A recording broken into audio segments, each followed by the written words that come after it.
Praise the Lord. Hallelujah. Hallelujah. கண்களை மூடி ஜெபம் செய்வோம். ನಾವು ಕಣ್ಣುಗಳನ್ನು ಮುಚ್ಚಿ ಪ್ರಾರ್ಥನೆ ಮಾಡೋಣ. பரிசுத்தமுள்ள நல்ல பிதாவே, நன்றியோடு நாங்கள் உம்மை துதிக்கின்றோம். ಪರಿಶುದ್ಧವುಳ್ಳ ಒಳ್ಳೆಯ ತಂದೆಯೇ, ಕೃತಜ್ಞತೆ ನಿಮ್ಮನ್ನು ನಾವು ಸ್ತುತಿಸುತ್ತೇವೆ. இந்த ஆராதனையிலே கர்த்தாவே வந்திருக்கிற ஒவ்வொருவரையும் ஆசீர்வதியும்.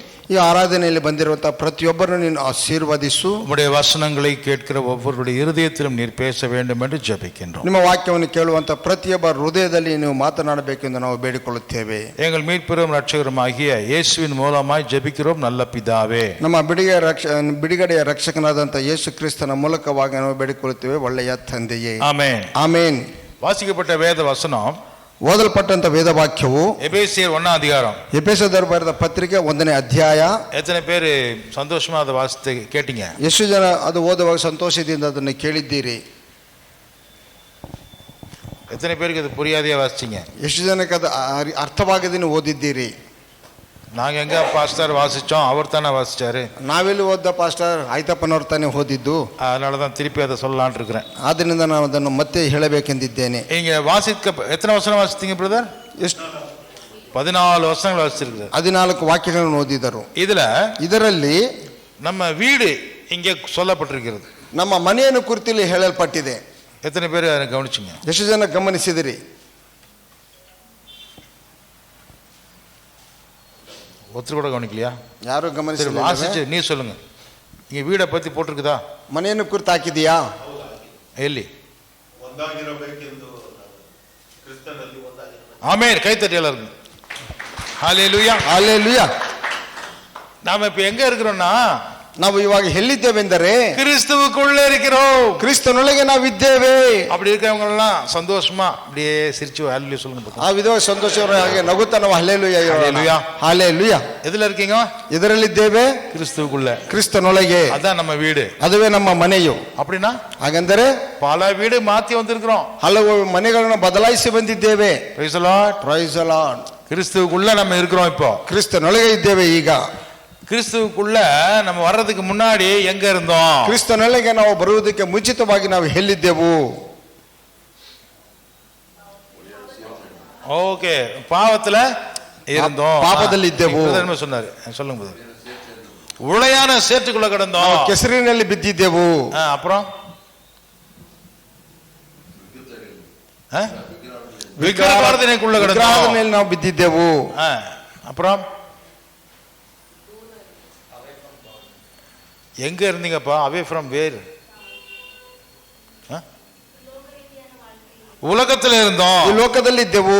ஓகே, அப்புறம் வேர்? away from the love of God. where you were? in sin. பாவத்துல இருந்தோம். ಪಾಪದಲ್ಲಿ ಇದ್ದೆವು. எல்லாம் கரெக்ட் தான். ಎಲ್ಲ ಸರಿ. யாருக்குமே எங்க இருந்தோம்? ಈ ಲೋಕದಲ್ಲಿ இல்ல, அவர் என்னமோ சொல்ல வர்றாரு. சமாதானம் இல்லாதவர்களாக எங்க இருந்தீங்க? சரி, அதான் உலகத்துன்னு சொல்லிட்டாங்க. அப்புறம் in unrighteous acts where you were? சின்ன சொல்லியாச்சு, வீடு சொல்லியாச்சு, உலகம் சொல்லியாச்சு. ஒருத்தருக்கு கூட in darkness, இருட்டிலுக்குள்ள கிடந்தோம். அது வீடா? ஆமா. ನಂಬಿಕೆ ಇಲ್ಲದವರಾಗಿ. நம்பிக்கை இல்லாதவர்களாக எங்க இருந்தீங்க? ஐயோ, அதான் உலகம் சொல்லியாச்சுங்க பிரதர். ಸೈತಾನನಲ್ಲಿದ್ದೆವು. சைத்தானுக்குள்ள இருந்தோம். ಸೈತಾನನೊಳಗೆ ಇದ್ದೆವು. அப்புறம் ಅನಂತರ ஒருத்தர் கூட நீங்க இருந்து வீட மறந்துட்டீங்க பாத்தீங்களா? 10 மாசம் இருந்தீங்களே, அந்த வீட்டை யாருக்காவது ஞாபகம் வந்துச்சா? 10 ತಿಂಗಳು ನಾವು ಇದ್ದೇವಲ್ಲ, ಆ ಮನೆ ಯಾರಿಗಾದ್ರೂ மதர்ஸ் womb ஒரு வீடு தானே? ತಾಯಿಯ ಗರ್ಭವು ಒಂದು ಮನೆಯಲ್ಲವೇ? அட பாவிகளா, 10 மாசம் இருந்தீங்க, நன்றி இல்லாதவங்களா இருக்கீங்க. 10 ತಿಂಗಳು ನೀವಿದ್ದರೆ ಕೃತಜ್ಞತೆಯುಳ್ಳವರಾಗಿದ್ದೀರಿ ನೀವು. சங்கீதம் 51 ಕೀರ್ತನೆ 51 3வது வசனத்தை வாசிங்க பார்க்கலாம். 3ನೇ ವಾಕ್ಯವನ್ನು ಓದೋಣ. ಕೀರ್ತನೆ 51 3ನೇ ವಾಕ್ಯ. 3 4 தெரியல, வாசிங்க. 5வது வசனத்தை வாசிங்க. 5ನೇ ವಾಕ್ಯವನ್ನು ಹುಟ್ಟಿದಂದಿನಿಂದ ನಾನು ಪಾಪಿಯೇ. ಮಾತೃ ಗರ್ಭವನ್ನು ಹೊಂದಿದ ದಿನದಿಂದ, ಮಾತೃ ಗರ್ಭದಲ್ಲಿ ನಾನು ಹೊಂದಿದ್ದರಿಂದ ದ್ರೋಹಿಯೇ. ಯಥಾರ್ಥ ಚಿತ್ತವೇ ನಿನಗೆ ಸಂತೋಷ. ಐದಷ್ಟೇ. 5ನೇ ವಾಕ್ಯದಲ್ಲಿ 5 and 6 ಓದಿ. I was sinful at birth, that means inside my mother's womb. Sinful from the time of my mother's I was conceived me. sinful from the time I was conceived in my mother's womb. Surely you desired truth in the inner parts. நான் இருந்த வீடு 10 மாசம் குடியிருந்த வீடு. ನಾನು 10 ತಿಂಗಳು ವಾಸವಾಗಿದ್ದಂತ ಮನೆ. என்ன மாதிரி வீடு? ಯಾವ ವಿಧವಾದಂತ ಮನೆ? நீங்க சொன்னீங்களே கத்தளை, ನೀವು ಹೇಳಿದ್ರಲ್ವೇ ಕತ್ತಲೆ, பாவம், ಪಾಪವು, unrighteous acts, ಅನೀತಿயான கிரியைகள், ಅನೀತಿಯಾದ ಕ್ರಿಯೆಗಳು, பொய்யே, ಸುಳ್ಳು, மாய்மாலம், ವಂಚನೆಯು, ಕಪಟಿತನವು, இதெல்லாம் எங்க இருந்துச்சா? ಇದೆಲ್ಲವೂ ಎಲ್ಲಿದ್ದಿತ್ತಂತೆ? பழைய வீட்டுல இருந்துச்சு. ಹಳೆಯ ಮನೆಯಲ್ಲಿದ್ದಿತ್ತು. எந்த வீட்டுல பிரதர்? ಯಾವ ಮನೆಯಲ್ಲಿ ಬ್ರದರ್? ஆமென். பழைய வீடுனாக்கா நீங்க யாதவகிரி சில்க் ஃபேக்டரி அப்படி சொல்லாதீங்க. ನೀವು ಹಳೆಯ ಮನೆ ಎಂದರೆ ಯಾದವಗಿರಿ ಸಿಲ್ಕ್ ಫ್ಯಾಕ್ಟರಿ ಅಂತ ನೀವು ಹೇಳಬೇಡಿರಿ. எங்க இருந்தோம்? ಎಲ್ಲಿದ್ದೆವು? ಹುಟ್ಟಿದಂದಿನಿಂದ ಪಾಪಿ, ಹುಟ್ಟಿದ ದಿನದಿಂದ ದುರ್ಗುಣವು, ಅಸುತ್ತವು, பொய்யே, ಸುಳ್ಳು, இருட்டு, ಕತ್ತಲು, இதுலதான் இருந்தோம். ಇದರಲ್ಲೇ ನಾವು ಇದ್ದೆವು. அப்படி இருந்த நம்மள, ಆ ವಿಧವಾಗಿದ್ದಂತ ನಮ್ಮನ್ನು, ஆனா ஆதாம் அப்படி இருந்தானா? ಆದ್ರೆ ಆದಾಮನು ಆ ವಿಧವಾಗಿದ್ದಾನೆ. ஆதாம் எப்படி இருந்தா? ಆದಾಮನು ಎಲ್ಲಿದ್ದನು? ஆண்டவர் அவனை உண்டாக்கும் பொழுது, ದೇವರು ಅವನನ್ನು ಉಂಟು ಮಾಡುವಾಗ அவன் எப்படி இருந்தா? ಅವನು ಹೇಗಿದ್ದನು? சொல்லுங்க பாப்போம். ಹೇಳಿರು ಹೇಗಿದ್ದಾನೆ? தேவனுடைய சாயல் அவனுடைய இருந்தது. ದೇವನ ಸ್ವರೂಪ ಅವನಲ್ಲಿ ಇದ್ದಿತು. தேவனுடைய லைக்னஸ், தேவனை போலவே அவன் இருந்தான். ದೇವರಂತೆಯೇ ಅವನು ಇದ್ದನು. அவனை எங்க கொண்டு வந்து வச்சார் ஆண்டவர்? ಅವನನ್ನು ಎಲ್ಲಿ ಕೊಂಡು ಬಂದು ಇಟ್ಟನು ದೇವರು? ஆதாமும் ஏவாளும் இருந்த வீடு. ಆದಾಮನು ಅವಳು ಇದ್ದಂತ ಮನೆ. என்ன வீடு? ಯಾವ ಮನೆ? Garden of Eden. ஏதேன் தோட்டம் தான் அவங்க வீடு. ಏದೇನ್ ತೋಟ ಅವರ ಮನೆಯು. ஹல்லேலூயா. ಹಲ್ಲೆಲೂಯಾ. இல்லையா? ಇಲ್ಲವೇ? அங்க சந்தோஷம் இருந்துச்சா? ಅಲ್ಲಿ ಸಂತೋಷವಿದ್ದಿತೆ. ரெண்டு பேருக்கு ஒரே டவுட் வருது உங்களுக்கு. ஆதாமும் ஏவாளும் கர்த்தருடைய சன்னிதானத்துல அருமையான தோட்டத்துல இருந்தாங்கன்னு வசனம் சொல்லுது. நீங்க ஒத்துக்க மாட்டீங்களா? ಆದಾಮನು ಅವಳು ಸುಂದರವಾದ ಏದೇನ್ ತೋಟದಲ್ಲಿ ನಮಗೆ ಒಪ್ಪುಗೊಳ್ತೀರಾ? இருந்தாங்க, ಸಂತೋಷವಾಗಿ ಇದ್ದರು. தேவனுடைய சமாதானம், சந்தோஷம், பரிசுத்தம் எல்லாமே இருந்ததா இல்லையா? ದೇವರ ಸಂತೋಷವು, ಸಮಾಧಾನವು, ಪರಿಶುದ್ಧವು ಎಲ್ಲವೂ ಇತ್ತಲ್ಲವೇ? அப்புறம் அந்த வீட்டை காலி பண்ணி வச்சிட்டார் ஆண்டவர். ಆದ್ರೆ ಆ ಮನೆಯನ್ನು ದೇವರು ಖಾಲಿ ಮಾಡಿಸಿದನು. ಏಕೆ? அந்த வீட்டுக்குள்ள இருந்தா கெடுத்து போட்டுறாங்கன்னு சொல்லி ஆண்டவர் வெளியே அனுப்பிச்சிட்டார். ಆ ಮನೆಯಲ್ಲಿ ಇದ್ದವರು ಮನೆಯನ್ನು ಕೆಡಿಸಿ ಬಿಡುತ್ತಾರೆ ಎಂದು ದೇವರು ಆಚೆ ಕಳುಹಿಸಿದರು. கர்த்தர் ஒருத்தருக்கு சுதந்திரத்தை கொடுக்கிறது எதற்காக? ದೇವರು ಒಬ್ಬರಿಗೆ ಸ್ವತಂತ್ರ ಕೊಡುವುದು ಏತಕ್ಕಾಗಿ? தேவனோடு உறவாடுவதற்காக, ದೇವರೊಟ್ಟಿಗೆ ಸಂಬಂಧವನ್ನು ಇಟ್ಟುಕೊಳ್ಳುವುದಕ್ಕಾಗಿ. தேவன் அவர்களுக்கு சுதந்திரம் கொடுக்கிறது தங்களை தாங்களே கெடுத்துக்கிறதுக்காக கிடையாது. ದೇವರು ಸ್ವತಂತ್ರವನ್ನು ಕೊಡುವುದು ತಮ್ಮನ್ನು ತಾವು ಕೆಡಿಸಿಕೊಳ್ಳುವುದಕ್ಕಾಗಿ ಅಲ್ಲ. தேவனோடு உறவாடுவதற்காக, ದೇವರೊಟ್ಟಿಗೆ ಸಂಬಂಧ ಇಟ್ಟುಕೊಳ್ಳುವುದಕ್ಕಾಗಿ, தேவனாலே ஆசீர்வதிக்கப்பட்டு ದೇವರಿಂದ ಆಶೀರ್ವದಿಸಲ್ಪಟ್ಟು பரிசுத்தமாய் வாழ்வதற்காக, ಶುದ್ಧರಾಗಿ ಬಾಳುವುದಕ್ಕಾಗಿ, தேவனோடு உறவாடுவதற்காக, ದೇವರೊಟ್ಟಿಗೆ ಸಂಬಂಧ ಇಟ್ಟುಕೊಳ್ಳುವುದಕ್ಕಾಗಿ, தேவனோடு நடப்பதற்காக, ದೇವರೊಟ್ಟಿಗೆ ಸಂಚರಿಸುವುದಕ್ಕಾಗಿ, தேவனுடைய வார்த்தை கேட்பதற்காக, ವಾಕ್ಯವನ್ನು ಕೇಳುವುದಕ್ಕಾಗಿ, அதற்கு கீழ்ப்படிவதற்காக, ವಿಧೇಯರಾಗುವುದಕ್ಕಾಗಿ, கர்த்தர் கொடுக்கிற பொறுப்புகளை செய்வதற்காக, ದೇವರು ಕೊಡುವ ಜವಾಬ್ದಾರಿಗಳನ್ನು ನಡೆಸುವುದಕ್ಕಾಗಿ, கர்த்தர் அவர்களுக்கு கொடுத்திருக்கிற அந்த ஸ்தானத்திலேயே இருப்பதற்காக, ದೇವರವರಿಗೆ ಕೊಟ್ಟಂತಹ ಸ್ಥಾನದಲ್ಲಿ ಇರುವುದಕ್ಕಾಗಿ, அவர் பூமியில் இருக்கக்கூடிய எல்லா உயிரினங்களையும் ஆளுவதற்காக, ಭೂಮಿಯಲ್ಲಿ ಸಕಲ ಪ್ರಾಣಿಗಳನ್ನು, ಜೀವರಾಶಿಗಳನ್ನು ಆಳುವುದಕ್ಕಾಗಿ, கர்த்தருக்காக பக்தியுள்ள பிள்ளைகளை பெற்றெடுத்து வளர்ப்பதற்காக, ದೇವರಿಗಾಗಿ ಭಕ್ತಿಯುಳ್ಳ ಮಕ್ಕಳನ್ನು ಹೆತ್ತಿ ಅವರನ್ನು ಬೆಳೆಸುವುದಕ್ಕಾಗಿ, ஆசீர்வாதமாக இருப்பதற்காகத்தான் தேவன் ஏதேன் தோட்டத்தில் வைச்சார். ಆಶೀರ್ವಾದವಾಗಿ ಇರುವುದಕ್ಕಾಗಿಯೇ ದೇವರವನ್ನು ಏದೇನ್ ತೋಟದಲ್ಲಿ ಇಟ್ಟನು. அல்லேலூயா. ಹಲ್ಲೆಲೂಯಾ. அந்த வீடு நல்ல வீடு தானே? ಆ ಮನೆ ಒಳ್ಳೆ ಮನೆ ಅಲ್ಲವೇ? அப்படி இருந்த அந்த வீட்டுல ஆதாமும் ஏவாளும் என்ன பண்ணினாங்க? ಆ ವಿಧವಾಗಿ ಇದ್ದಂತಹ ಮನೆಯಲ್ಲಿ ಆದಾಮನು ಮತ್ತು ಅವಳು ಏನು ಮಾಡಿದರು? ஆண்டவர் பேச்சை அவங்க விட்டுட்டாங்க. ದೇವರ ಮಾತನ್ನು ಬಿಟ್ಟರು. கர்த்தர் கொடுத்த பொறுப்பை மறந்துட்டாங்க. ದೇವರು ಕೊಟ್ಟಂತಹ ಜವಾಬ್ದಾರಿಯನ್ನು ಮರೆತರು. தேவனோடு நடப்பதை விட்டு விட்டார்கள். ದೇವರೊಟ್ಟಿಗೆ ನಡೆಯುವುದನ್ನು ಬಿಟ್ಟು ಬಿಟ್ಟರು. தேவனுடைய சத்தத்தை கேட்டவுடனே ஒளிந்து கொண்டார்கள். ದೇವರ ಶಬ್ದವನ್ನು ಕೇಳವರು ಅಡಗಿಕೊಂಡರು. கர்த்தரோடு இருக்கிற உடன் அந்த அருமையான உறவை கட்டு பண்ணி விட்டு மறைத்து மறைத்து ஒளிஞ்சு ஒளிஞ்சು வாழறாங்க. ದೇವರೊಟ್ಟಿಗೆ ಇದ್ದಂತ ಸುಂದರವಾದ ಒಂದು ಸಂಬಂಧವನ್ನು ಕತ್ತರಿಸಿಬಿಟ್ಟು ಅಡಗಿಕೊಂಡು ಓಡಿ ಹೋದರು. எத்தனை பேர் அப்படி நீங்க கட் பண்றீங்க உறவை? ಎಷ್ಟು ಜನರ ವಿಧವಾಗಿ ನೀವು ನಿಮ್ಮ ಸಂಬಂಧವನ್ನು ನೀವು ಕಟ್ ಮಾಡಲಿಕ್ಕೆ ನೋಡುತ್ತೀರಾ? எத்தனை பேர் கதவை அடைச்சிட்டு வாழ்றீங்க? ಎಷ್ಟು ಜನ ಬಾಗಿಲನ್ನು ಒಡೆದು ಬಾಳುತ್ತೀರಾ? கதவை அடைச்சிக்கிட்டு ಕದವನ್ನು ಮುಚ್ಚಿಕೊಂಡು ಮಾತ್ರ ಬಾಳುತ್ತೀರಾ? எத்தனை பேர் போன் பண்ணா கூட எடுக்க மாட்டேங்கிறீங்க? ಎಷ್ಟು ಜನ ಫೋನ್ ಮಾಡಿದ್ರೆ ತೆಗೆಯುವುದಿಲ್ಲ? எத்தனை பேர் கதவை திறந்து யாருக்கும் பேசுறது இல்ல? ಎಷ್ಟು ಜನ ಬಾಗಿಲನ್ನು ತೆರೆದು ಯಾರೊಟ್ಟಿಗೆ ಮಾತನಾಡುವುದಿಲ್ಲ? எத்தனை பேர் இப்படி இருளுக்குள்ளே வாழ்ந்து கொண்டிருக்கிறீர்கள்? ಎಷ್ಟು ಜನ ಈ ವಿಧವಾಗಿ ಕತ್ತಲಲ್ಲಿ ನೀವು ಬಾಳುತ್ತಿದ್ದೀರಾ? யாரு கூடயும் பேசுறது இல்ல, ಯಾರೊಟ್ಟಿಗೆ ನೀವು ಮಾತನಾಡುವುದಿಲ್ಲ. பேசினா பிரச்சனை வருது. ಮಾತನಾಡಿದ್ರೆ ಸಮಸ್ಯೆಗಳು. பேசவே வேண்டாம், ಮಾತಾಡುವುದೇ ಬೇಡ. நீ என்னை தொடாத, நான் உன்னை தொட மாட்டேன். ನಾನು ನೀನು ನನ್ನ ಮುಟ್ಟಬೇಡ, ನಾನು ನಿನ್ನನ್ನು ಮುಟ್ಟುವುದಿಲ್ಲ. தனித்தனியா வாழலாம், ಪ್ರತ್ಯೇಕವಾಗಿ ನಾವು ಬಾಳೋಣ. இப்படி செல்ஃப் பிரிசன், சுய சிறைச்சாலையிலே அநேகர் வாழ்ந்து கொண்டிருக்கிறார்கள். ಸ್ವ ಇಚ್ಛೆಯ ಒಂದು ಸೆರೆಮನೆಯಲ್ಲಿ ಅವರು ವಾಸ ಮಾಡುತ್ತಿದ್ದಾರೆ ಅನೇಕರು. என்னை பத்தி நான் எதுக்கு உனக்கு சொல்லணும்? ನನ್ನನ್ನು ಕುರಿತು ಏಕೆ ನಿನಗೆ ನಾನು ಹೇಳಬೇಕು? நான் என்னை மறைச்சிக்கிறேன், உன்னை நீ மறைச்சிக்கோ. நாம ரெண்டு பேரும் சேர்ந்து மறைஞ்சு தேவனோடு உறவாடாமலேயே நாம தூரமா போலாம். ನಾನು ಅಡಿಗೆಕೊಳ್ಳುತ್ತೇನೆ, ನೀನೇ ಅಡಿಗೆಕೋ. ಈ ವಿಧವಾಗಿ ಇಬ್ಬರು ಅಡಿಗೆಕೊಂಡು ದೇವರೊಟ್ಟಿಗೆ ಇರದಂತ ನಾವು ದೂರವಾಗಿ ಹೋಗೋಣ. ஆதாமும் ஏவாளும் நம்மை கொண்டு போய் படுகுழியில தள்ளி விட்டார்கள். ಆದಾಮ ಮತ್ತು ಅವಳು ಇಬ್ಬರು ನಮ್ಮನ್ನು ಕರೆದುಕೊಂಡು ಹೋಗಿ ಒಂದು ದೊಡ್ಡ ಗುಂಡಿಯಲ್ಲಿ ಅವರು ಬೀಳಿಸಿ ಬಿಟ್ಟರು. அன்னையிலிருந்து வந்தது உலகத்திற்குள்ளே பாவம். ಆ ದಿನದಿಂದ ಬಂದಿತ್ತು ಲೋಕದೊಳಗೆ ಪಾಪವು.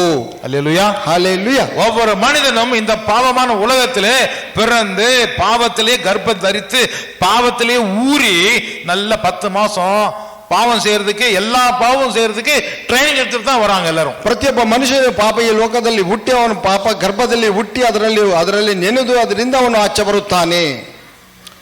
நல்ல ட்ரைனிங் எடுத்துட்டு வரான், ಚೆನ್ನಾಗಿ ತರಬೇತಿಯನ್ನು ತೆಗೆದುಕೊಂಡು ಬರುತ್ತಾನೆ. ஒவ்வொரு குழந்தையும் எப்படி எல்லாம் தப்பு செய்யலாம்னு தானாவே தெரிஞ்சுக்கிட்டு தான் வருது வெளியில. ಒಂದೊಂದು ಮಗುವು ಹೇಗೆಲ್ಲ ತಪ್ಪು ಮಾಡಬೇಕೆಂದು ತಾನಾಗಿ ಎಲ್ಲವನ್ನು ತಿಳಿದುಕೊಂಡು ಆಚೆ ಬರುತ್ತದೆ. ஏனென்றால் ಏಕೆಂದರೆ அந்த வீடு, ಆ ಮನೆಯು பாவத்தின் வீடு, ಅದು ಪಾಪದ ಮನೆಯು.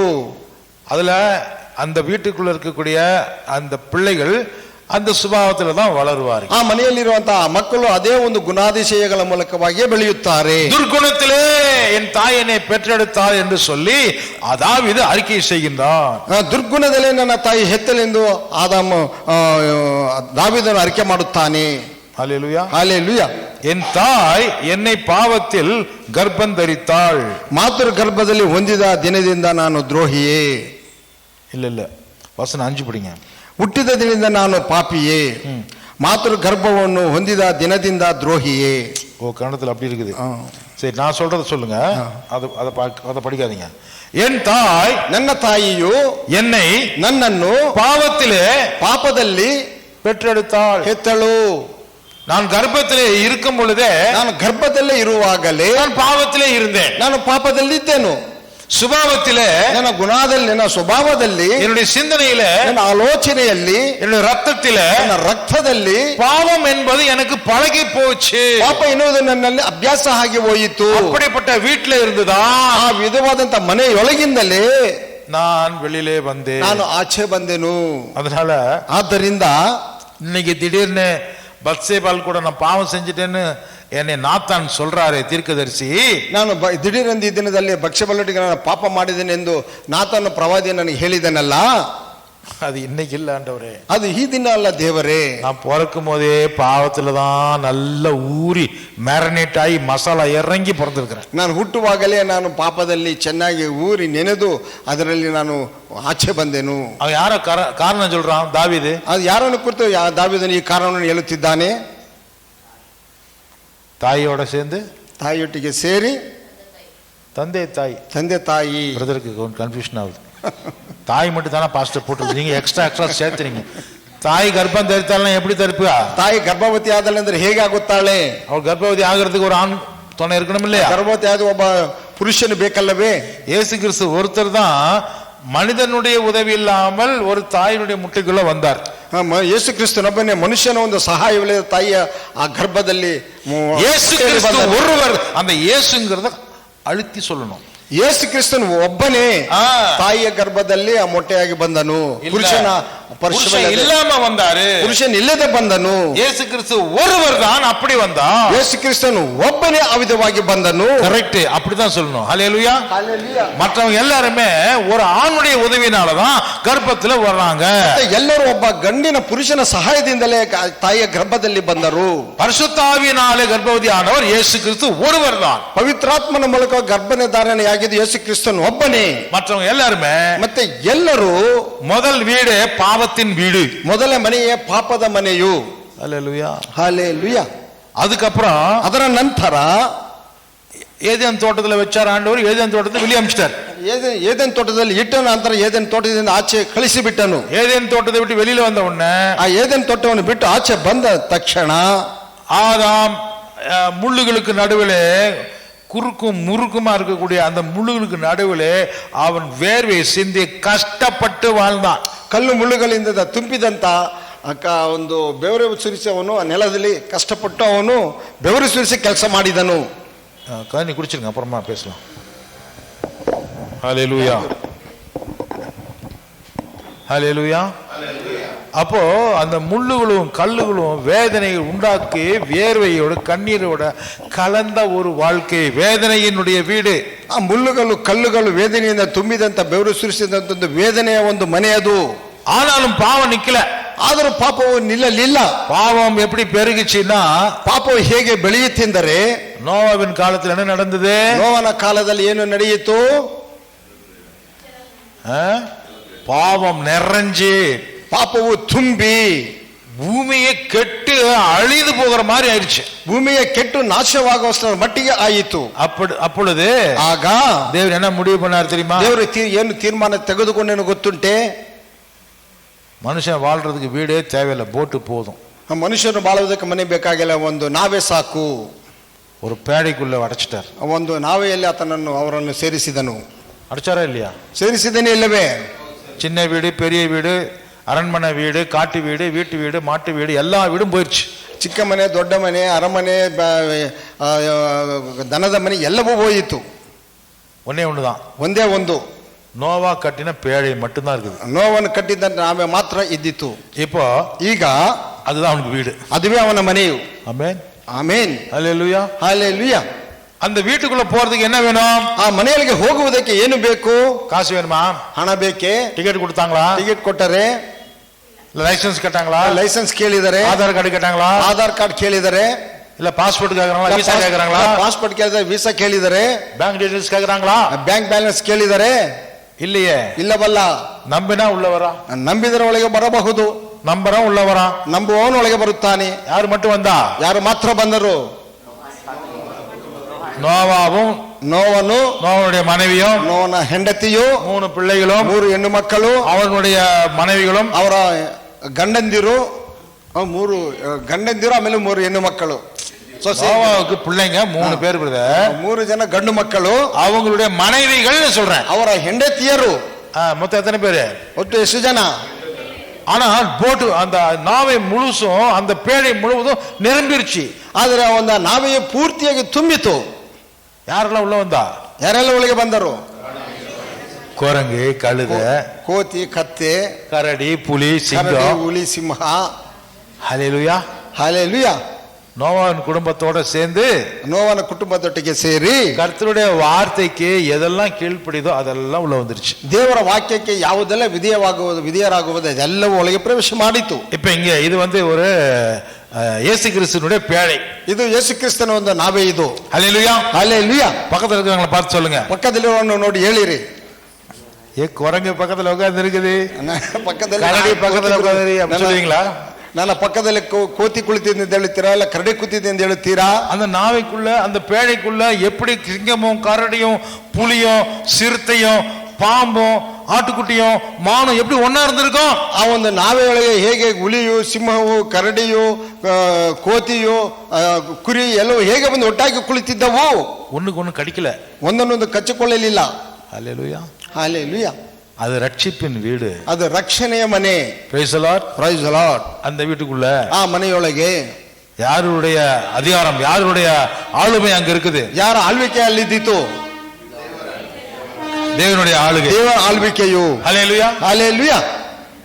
அங்க நோவாவுக்கும் நோவாவுடைய மனைவிக்கும் அவருடைய பிள்ளைகளுக்கும் மருமக்களுக்கும் எந்த பயமுமே ಇಲ್ಲ. ಅಲ್ಲಿ ನೋಹನಿಗೂ ನೋಹನ ಹೆಂಡತಿಗೂ ಅವರ ಮಕ್ಕಳಿಗೂ ಅವರ ಸೊಸೆಂದರಿಗೂ ಯಾವುದೇ ಒಂದು ಭಯವಿರಲಿಲ್ಲ. Praise the Lord. Praise the Lord. கர்த்தருடைய பாதுகாப்பு, ದೇವರ ಒಂದು ರಕ್ಷಣೆಯು ಸಂರಕ್ಷಣೆಯು. மேல பயங்கரமான இடி மின்னல் பயங்கரமா மழை கொட்டுது, ಮೇಲೆ ಭಯಂಕರವಾದ ಸಿಡಿಲು ಗುಡುಗು ಭಯಂಕರವಾಗಿ ಮಳೆ ಸುರಿಯುತ್ತಿದೆ. கீழே அடியில பார்த்தா மலை கீழே அடியில் இருக்கக்கூடிய பாறைகள் உருண்டு ஓடுது, ಕೆಳಗಡೆ ನೋಡುವಾಗ ಬೆಟ್ಟದ ಮೇಲಿರುವಂತಹ ಕಲ್ಲುಗಳೆಲ್ಲವೂ ಉರುಳಿಕೊಂಡು ಬರುತ್ತಿವೆ. வெள்ளம் இன்க்ரீஸ் ஆகுது, ಆ ಪ್ರವಾಹ ಮೇಲಕ್ಕೆ ಬರುತ್ತಿದೆ. பெரிய பெரிய வீடுகள் மரங்கள் எல்லாம் அடிச்சோடு அடிச்சிட்டு போகுது, ದೊಡ್ಡ ದೊಡ್ಡ ಮರಗಳು ಮನೆಗಳೆಲ್ಲವೂ ಪ್ರವಾಹದಲ್ಲಿ ಒಡೆದುಕೊಂಡು ಹೋಗುತ್ತಿವೆ. ஆனா இது உள்ள இருக்கவங்களுக்கு சமாதானம் பயமில்லை. ಆದ್ರೆ ಒಳಗಿರುವವರಿಗೆ ಸಮಾಧಾನವು ಯಾವುದೇ ಭಯವಿಲ್ಲ. ஏனென்றால் ಏಕೆಂದರೆ அது ரட்சிப்பின் வீடு, ಅದು ರಕ್ಷಣೆಯ ಮನೆ. அல்லேலூயா. ஹல்லேலூயா. இப்போ சபைக்குள்ள கூட நம்ம எல்லாம் சிங்கம் மாதிரி, புலி மாதிரி, பாம்பு மாதிரி, நரி மாதிரி எல்லா குணங்களும் உள்ள ஆளுக்கு தான் நாம் எல்லாருமே. ನಾವು ಸಭೆಯಲ್ಲಿ ಕೂಡ ಎಲ್ಲರೂ ಸಿಂಹಗಳಂತೆ, ಹುಲಿಗಳಂತೆ, ನರಿಗಳಂತೆ, ಹಾವುಗಳಂತೆ ಎಲ್ಲ ವಿಧವಾದವರೇ ನಾವುನುವೆ.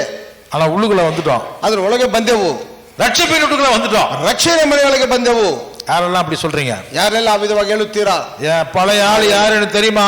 ಹಳೆಯ ವ್ಯಕ್ತಿ ಯಾರೆಂದು ಗೊತ್ತುಂಟೆ? நான் யாருன்னு உங்களுக்கு தெரியாது பிரதர். ನಾನು ಯಾರೆಂದು ನಿನಗೆ ತಿಳಿಯೋದು ಬ್ರದರ್.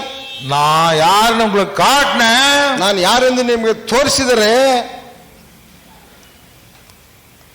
அப்படி சொல்றோமா இல்லையா? அப்படி சொல்றோமா இல்லையா? ಆ ವಿಧ ಹೇಳುತ್ತೇವೆ ಇಲ್ಲವೇ? சொல்றது இல்லையா? ಹೇಳುವುದಿಲ್ಲವೇ? பிரதர் நான் எப்பவுமே ஆட்டுக்குட்டி தான் பிரதர். ನಮ್ಮ ಬ್ರದರ್ ನಾನು ಯಾವಾಗಲೂ ಕುರಿಮರಿಯನ್ನೇ ಬ್ರದರ್. பாஸ்டர் என்னை பத்தி நீங்க எப்பவுமே தப்பா நினைக்கிறீங்க, நான் எப்பவுமே நல்ல ஆட்டுக்குட்டி, குட்டியோண்டு ஆட்டுக்குட்டி. ಪಾಸ್ಟರ್ ನೀವು ತಪ್ಪಾಗಿ ತಿಳಿದುಕೊಳ್ಳುತ್ತಿದ್ದಾರೆ, ನಾನು ಯಾವಾಗಲೂ ಒಂದು ಕುರಿಮರಿ. அப்படியா? ಹೌದೇನು? இல்ல ಇಲ್ಲ. ஓ, எப்ப தெரியும்? ಯಾವಾಗ ತಿಳಿಯುವುದು? நீங்க ஆட்டுக்குட்டி நீங்க நினைச்சிட்டு இருக்கீங்க, ஆனா உங்க பக்கத்துல இருக்கிறவங்க சொல்லுவாங்க. ನೀವು ಕುರಿಮರಿ ನೀವು ಅಂದುಕೊಳ್ಳುತ್ತೀರ, ಆದರೆ ನಿಮ್ಮ ಪಕ್ಕದಲ್ಲಿರೋರು ಹೇಳುತ್ತಾರೆ. அதாவது உங்களுக்கு கல்யாணம் பண்ணவங்க சொல்லுவாங்க, ಅದಂದರೆ ನಿಮ್ಮನ್ನು ಮದುವೆ ಮಾಡಿಕೊಂಡವರು ಹೇಳುತ್ತಾರೆ. அவங்களுக்கு தான் முழுசா தெரியும், ಅವರಿಗೆ ಪೂರ್ಣವಾಗಿ ತಿಳಿಯುವುದು. இல்ல க்ளோரி? ಹೌದಲ್ವೇ? ஆமா. ஹல்லேலூயா. ಹಲ್ಲೆಲೂಯಾ. வேற ஒருத்தர் கேட்கறதுக்கு எனக்கு அதிகாரம் கிடையாது, ಮತ್ತೊಬ್ಬರು ಕೇಳುವಂತ ಅಧಿಕಾರ ನನಗಿಲ್ಲ. அவங்க வீட்டுல இருக்கவங்க அவங்க சொல்லுவாங்க யாருன்னு. ಅವರವರ ಮನೆಯಲ್ಲಿರೋ ಅವರನ್ನು ಕುರಿತು ಹೇಳುತ್ತಾರೆ ಅವರು ಯಾರೆಂದು. பொதுவா சொல்லுவாங்க, ಸಾಮಾನ್ಯವಾಗಿ ಹೇಳುತ್ತಾರೆ. பாஸ்டர் பொண்டாட்டி சொல்லுவாங்களாம், ಪಾಸ್ಟರ್ ಅವರ ಹೆಂಡತಿ ಹೇಳುತ್ತಾರಂತೆ, ஐயா நீங்க அந்த புல்பிட்லயே இருங்க ஐயா. ಅಯ್ಯ ನೀವು ಆ ಪುಲ್ಪಿಟಲ್ಲೇ ಇರೀರಪ್ಪ. ஏன்? ಏಕೆ? அங்க இருந்து பார்த்தா தேவதூதனே போல இருக்கிறீங்க, ಅಲ್ಲಿ ನೀವು ನಿಂತಿರುವಾಗ ನಿಮ್ಮನ್ನು ನೋಡಿದರೆ ನೀವು ದೇವದೂತನಂತೆ ಕಾಣುತ್ತೀರಿ. அங்கேயே இருங்க. ಅಲ್ಲೇ ಇರಿ. வீட்டுக்கு வந்தா ಮನೆಗೆ ಬಂದರೆ அவர் வேற மாதிரி போயிடுறாரு, ಅವರು ಬೇರೆ ವಿಧವಾಗಿ ಹೋಗುತ್ತಾರೆ. அதே மாதிரிதான் ஒவ்வொரு மனைவியும் சொல்லுவாங்க இல்லீங்களா? ಅದೇ ವಿಧವಾಗಿ ಪ್ರತಿಯೊಬ್ಬ ಹೆಂಡತಿಯರು ಹೇಳುತ್ತಾರಲ್ಲವೇ? இல்லையா? ಇಲ್ಲವೇ? ಹೌದೇ? Yes sir. இங்க நின்னுட்டு let's all rise up and read Psalm 25 அப்படிங்கிற ஆளு இங்க இருப்பாரு. ಇಲ್ಲಿ ನಾವು 35 ಕೀರ್ತನ போனா அது வேற ஆளு, ಕಾರೊಳಗೆ ಹೋದರೆ ಅದು ಬೇರೆ ವ್ಯಕ್ತಿ, ஆபீஸுக்கு போனா அங்க வேற மாதிரி, ಆಫೀಸ್ಗೆ ಹೋದ್ರೆ ಅಲ್ಲೇ ಬೇರೆ ವಿಧವಾಗಿ. அப்படிதானே? ಆ ವಿಧವಾಗಿ ತಾನೇ. என்ன பிரதர் வினோத்? ವಿನೋದ್ இல்ல அங்க நாங்க வினோதுங்கிறோம், அங்க ஆண்டனி வில்லியம்ஸ் எப்படி இருப்பாருன்னு அங்க வெளியில ನಾವು ವಿನೋದ್ ಅಲ್ಲಿ ನಾವು ಆಂಟನಿ ವಿಲಿಯಮ್ಸ್ ಹೇಗಿರ್ತಾರೆ ನಮಗೆ ಗೊತ್ತಿಲ್ಲ. அல்லேலூயா. ಹಲ್ಲೆಲೂಯಾ. பீட்டர் எப்படி இருக்காரு? கஜேந்திரன் எப்படி இருக்காரு? ಪೀಟರ್ ಹೇಗಿದ್ದಾರೆ? ಗಜೇಂದ್ರ ಹೇಗಿದ್ದಾರೆ? கஜேந்திரன் யார் தெரியுமா? ಗಜೇಂದ್ರ ಅಂದ್ರೆ ಯಾರು ಗೊತ್ತುಂಟಾ? அங்க போய் தண்டால இருக்கிறவங்க போய் கேட்கணும், சொல்லுவாங்க அவங்க இல்லையா? ஜிம் பாடி, ಜಿಮ್ ಬಾಡಿ ಅಲ್ಲಿ ಹೋಗಿ ಕೇಳಬೇಕು. நம்ம எல்லாருமே இப்படிதான் இருந்தோம், ನಾವೆಲ್ಲ ವಿವಿಧವಾಗಿದ್ದೆವು. நமக்கெல்லாம் ஒரு பழைய வீட்டு அனுபவம் இருக்குது, ನಮಗೆ ಒಂದು ಹಳೆಯ ಮನೆಯ ಒಂದು ಅನುಭವ ನಮಗೆ ಉಂಟು. ಆದರೆ இப்போ நம்ம எங்க இருக்கோம் சொல்லுங்க? ಇವಾಗ ನಾವು ಎಲ್ಲಿದ್ದೀವಿ ನೀವು ಹೇಳಿರಿ ನೋಡೋಣ. இன் கிரைஸ்ட், ನಾವು ಕ್ರಿಸ್ತನೊಳಗೆ. ஹல்லேலூயா. ಹಲ್ಲೆಲೂಯಾ.